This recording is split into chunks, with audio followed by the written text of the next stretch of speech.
when I'm looking at everything I need to manage during the day, and I remember that I have the chance to impact the rest of someone's life with the Empower Youth program, that's something that I choose to do first.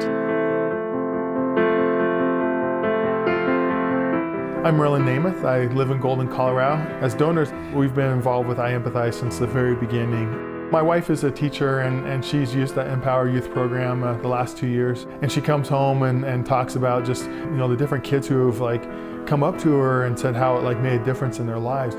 Some of the topics that come up is, the issue of human trafficking. How do you talk to a 14-year-old student about that? You have kids who are very aware and have had experienced some degree of exploitation themselves, to students who are very naive and who have led very protected lives. So then, as a facilitator in the room, you're faced with having to navigate all those differences. But I found that the way the program is set up and the vocabulary and the content of each module gave me everything I needed to do.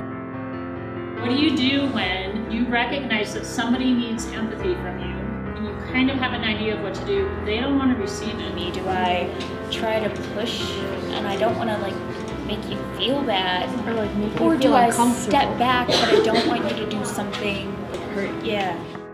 The number one thing I teach in health class is prevention. It fell right in line with my mental health unit that I'm required to teach. And the modules were so interesting. The kids were engaged. They loved doing all the activities. They liked discussion time, reflection time. Which person will you be?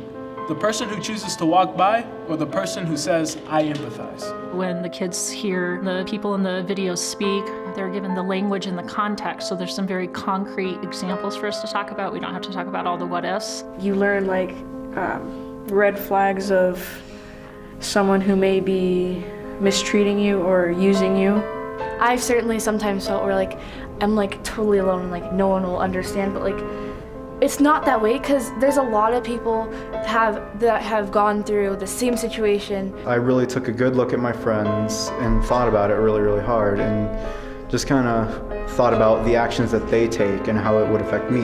We had 2 or 3 students recognize that a person in their life was trying to take advantage of them. Having found out was kind of scary. We were glad that we did this program.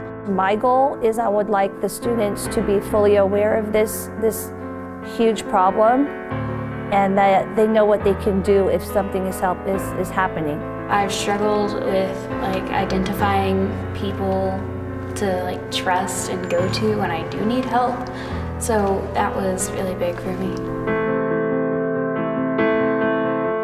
I can really see the fruits of our giving through I Empathize. It goes back into creating programs to help prevent kids from becoming victims or even being perpetrators themselves later. If the Empower Youth program was implemented nationwide, it would be a huge impact. It would change student behaviors, it would increase awareness, and ultimately it would prevent child exploitation. We all teach because we care about and we love our students, and sending them out into the world can be scary.